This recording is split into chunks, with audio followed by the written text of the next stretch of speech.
Last class में आप लोगों को सरफेस केमिस्ट्री में कोलाइडल सॉल्यूशन के बारे में बताया गया था कि कोलाइडल क्या होता है। कोलाइडल में डीपी और डीएम, डिस्पर्स फेज और डिस्पर्स मीडियम के बारे में बताया गया था। आज हम लोग कोलाइडल के क्लासिफिकेशन टाइप्स के बारे में जानेंगे। किस किस टाइप के कोलाइडल होते हैं। ये नॉर्मली दो टाइप के हमारे कोलाइडल होते हैं। एक होता है लायोफिलिक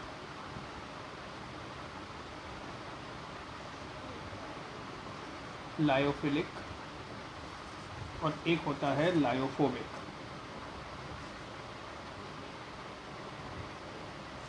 लायोफिलिक कोलाइड्स और लायोफोबिक कोलाइड्स। द्रव स्नेही कोलाइडल और द्रव विरोधी कोलाइडल। तो ये दो टाइप के हमारे कोलाइडल होते हैं। तो इसमें हम लोग सबसे पहले देखेंगे हमारा जो है लायोफिलिक कोलाइडल। लायोफिलिक कोलाइडल क्या होता है? जैसे हमने आपको बताया था पीछे कि कोलाइडल में क्या करते हैं। कोलाइडल में दो चीज़ें होती हैं, एक होता है डीपी और एक होता है DM, disperse phase disperse medium, परिक्षेपित प्रवस्था परिक्षेपण माध्यम। तो करते क्या है, अगर हम डीपी को डीएम में मिला रहे हैं, अब ये डीपी और डीएम कुछ भी हो सकता है, सॉलिड लिक्विड गैस में से कुछ भी हो सकता है, ठीक है। डीपी को डीएम में मिलाते हैं और मिलाने पर अगर वो ईजिली कोलाइडल में कन्वर्ट हो जाता है तो वो हमारा होगा लायोफिलिक, द्रव स्नेही। और अगर ईजिली कन्वर्ट नहीं होता है तो वो हमारा क्या होगा, लायोफोबिक कोलाइडल। अगर हम परिक्षेपित प्रवस्था को परिक्षेपण माध्यम में मिलाने पर अगर आसानी से कोलाइडल बन जाता है तो वो हमारा कहलाएगा द्रव स्नेही कोलाइडल। और अगर आसानी से नहीं बनता है तो हमारा क्या कहलाएगा, लायोफोबिक कोलाइडल, द्रव विरोधी कोलाइडल। ठीक है, तो इसमें हमारा पॉइंट क्या बनेगा, लायोफिलिक के लिए पहला point,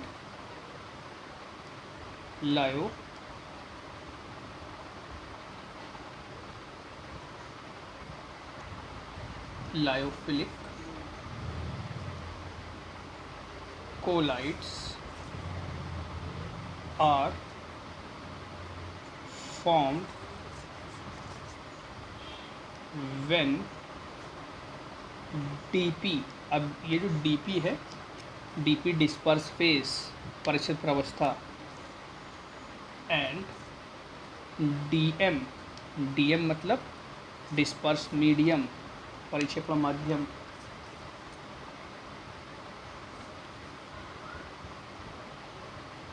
simple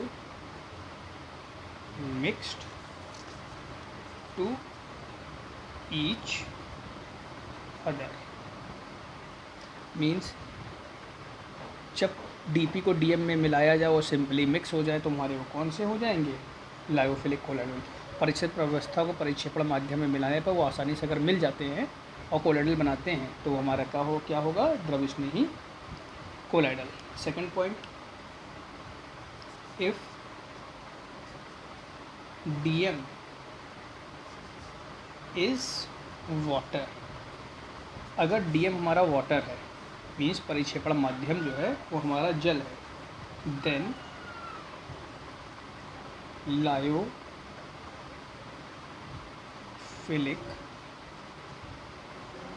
collides known as hydrophilic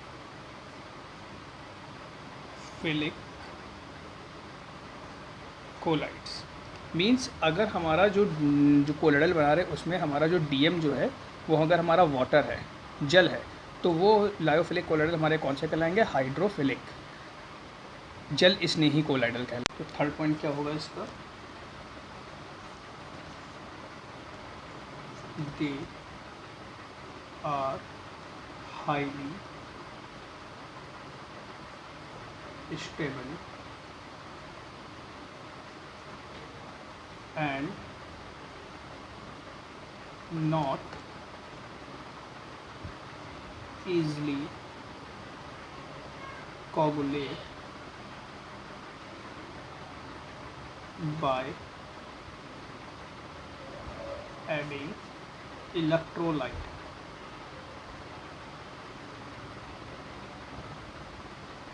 means ये कह रहा है कि ये हमारे जो द्रव स्नेही कोलाइडल होते हैं बहुत ही स्थायी होते हैं और ये हमारा आसानी से कोगुलेट का मतलब होता है स्कंदित मतलब किसी चीज़ को अवक्षेपित कर देना, अवक्षेप में चेंज कर देना, ठीक है। ये ईजिली हमारे स्कंदित नहीं हो सकते किसी वैद्युत अपघट के मिलाने पर, ठीक है। तीसरा पॉइंट हमारा ये बनेगा कि जो द्रव स्नेही कोलाइडल होते हैं वो बहुत ही स्थायी होते हैं और उनको वैद्युत अपघट द्वारा आसानी से स्कंदित नहीं किया जा सकता। फोर्थ पॉइंट क्या होगा, इफ़ अगर मान लो कि अगर कोगुलेट हो भी जाते हैं कभी, they are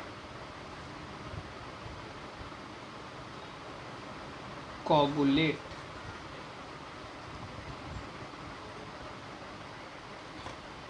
then again Reback convert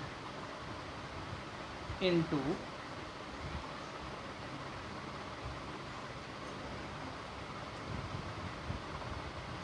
original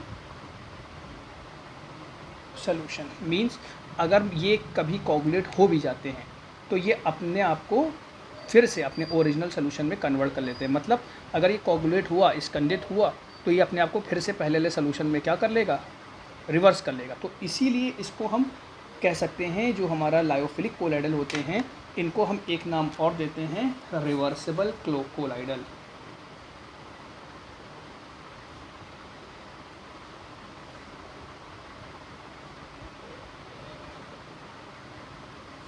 तो जो लायोफिलिक कोलाइड होते हैं, क्योंकि ये क्या कर रहे हैं, अगर ये पहले बात तो ये कोगुलेट होते नहीं, अगर कोगुलेट हो भी जाएंगे तो ये अपने आप को क्या कर लेंगे, रिवर्स बैक कर लेंगे, ठीक है। ओरिजिनल जो सोल्यूशन था उसी में ही कन्वर्ट हो जाएंगे। तो इसीलिए इसको हम कहते हैं रिवर्सिबल कोलाइडल।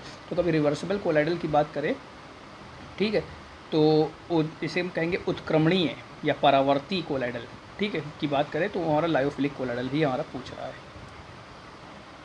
तो इसमें जो कोलाइडल है वो रिवर्सिबल होगा। ये रिवर्सिबल का साइन होता है डीपी और डीएम, मतलब ये एक दूसरे में क्या कर सकते हैं, कन्वर्ट हो सकते हैं। नेक्स्ट पॉइंट इसका थोड़ा सा इंपॉर्टेंट पॉइंट है, लिख देते हैं फिर बताते हैं क्या है। विस्कोसिटी ऑफ लायोफिलिक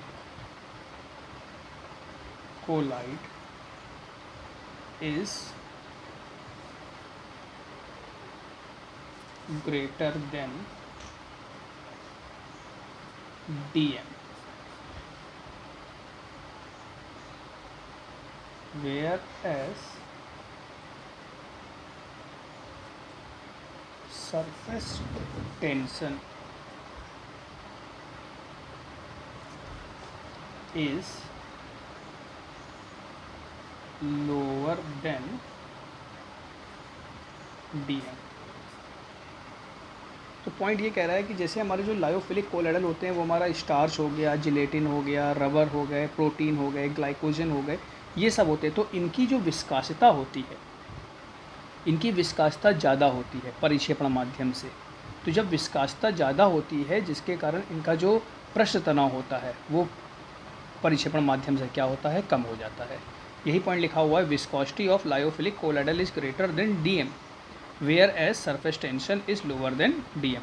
मीन्स इसकी जो विस्कोसिटी होती है वो डिस्पर्सन मीडियम से क्या होती है, ज़्यादा होती है, जिसके कारण क्या होता है, इसका जो सरफेस टेंशन जो होता है वो डिस्पर्सन मीडियम से हमारा क्या होता है, कम हो जाता है।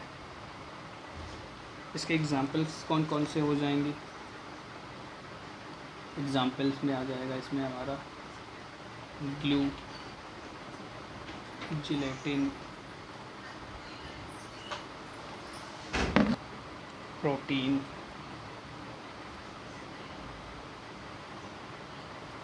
एक्सेट्रा। तो ये हमारा हुआ लायोफिलिक कोलाइड। अगर अब बात करें जो नेक्स्ट है हमारा lyophobic colloidal.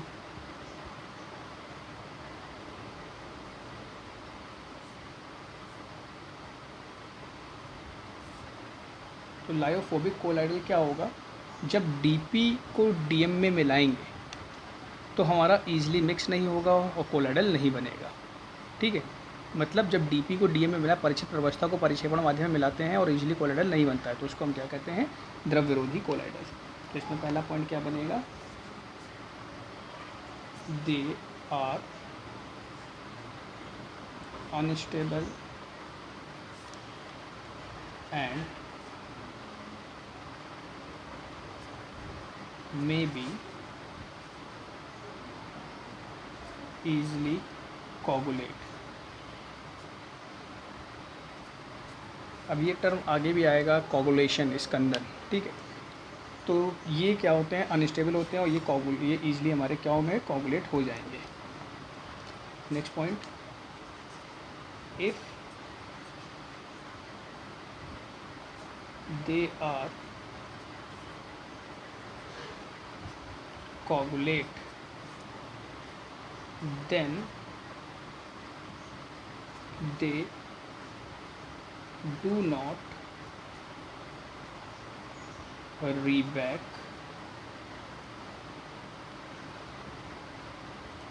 convert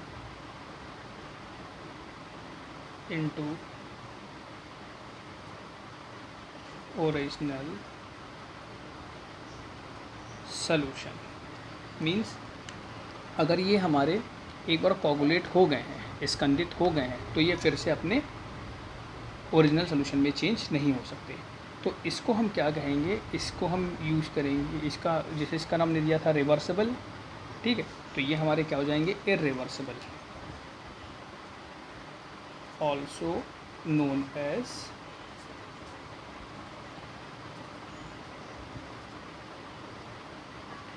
irreversible colloid, अनउत्क्रमणीय कोलाइड, ठीक है। तो हमारा एक पहला पॉइंट इसमें क्या बनेगा कि अगर हम डीपी को डीएम में मिलाते हैं, when DP added in DM not easily mix and not form easily colloidal, जब परिचित प्रवस्था को परिक्षेपण माध्यम में मिलाया जाता है तो आसानी से कोलाइडल का निर्माण नहीं करते हैं, तो वो हमारे क्या होंगे, द्रव विरोधी कोलाइडल हो जाएंगे। ये हमारे अनस्टेबल होते हैं और इनको ईजिली कोगुलेट किए, मतलब कोई इलेक्ट्रोलाइट मिलाएंगे तो इसको हम कोगुलेट कर सकते हैं, इसको स्कंदित कर सकते हैं। कह रहा है कि ये कोगुलेट होने के बाद अपने वापस ओरिजिनल सोल्यूशन में, जो हमारा मूल विलयन था, उसमें वापस नहीं बन सकते, इसलिए हमारे कौन से कोलाइडल हो जाएंगे, इसको हम कहेंगे इरिवर्सिबल कोलाइडल या अनुत्क्रमणीय कोलाइडल भी कहा जाएगा। तो इसमें जो हमारी ऐसी रिएक्शन थी वो क्या बनेगी, कोलाइड, ये इरिवर्सिबल का साइन है, डीपी डी। अब इसमें अगर हम देखें थर्ड पॉइंट, विस्कोसिटी वाला, viscosity and surface tension of lyophobic colloids nearly same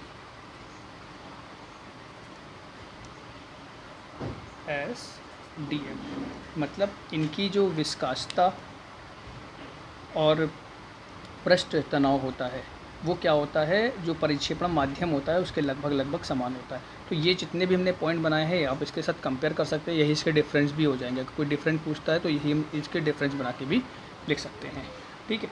तो ये पॉइंट इंपॉर्टेंट है, कई बार ये पॉइंट ऑब्जेक्टिव में आ जाता है, ठीक है। तो इसके भी टोटल 4 पॉइंट हो गए, एक पॉइंट लिखा नहीं है, lyophobic colloidal can not be easily prepared by simple mixing of DP and DM, ठीक है। एक पॉइंट इसमें ये स्टार्टिंग में लिख लीजिएगा कि जो द्रव विरोधी कोलाइडल हैं उनको परिचित प्रवस्था और परिक्षेपण माध्यम को मिला करके आसानी से नहीं बनाया जा सकता, ठीक है। बाकी ये पॉइंट हो गए। अब इसके अगर हम एग्जांपल देख लें कि इसके एग्जांपल क्या होंगे, तो इसके एग्जांपल में metals in water, ferric hydroxide, ठीक है, फेरिक हाइड्रोक्साइड हो गया या आर्सेनिक ऑक्साइड हो गया, ये सब इसके क्या हो जाएंगे, एग्जाम्पल हो जाएंगे। नेक्स्ट क्लास में आप लोगों को बताया जाएगा कि जो लायोफोबिक कोलाइडल कैसे बनते हैं और इसमें डीपी और डीएम का केस क्या होता है, कब सॉलिड होता है, कब लिक्विड होता है, और कौन सा हमारा इसमें कोलाइडल बनेगा, उसको याद करने के कुछ तरीके बताए जाएंगे।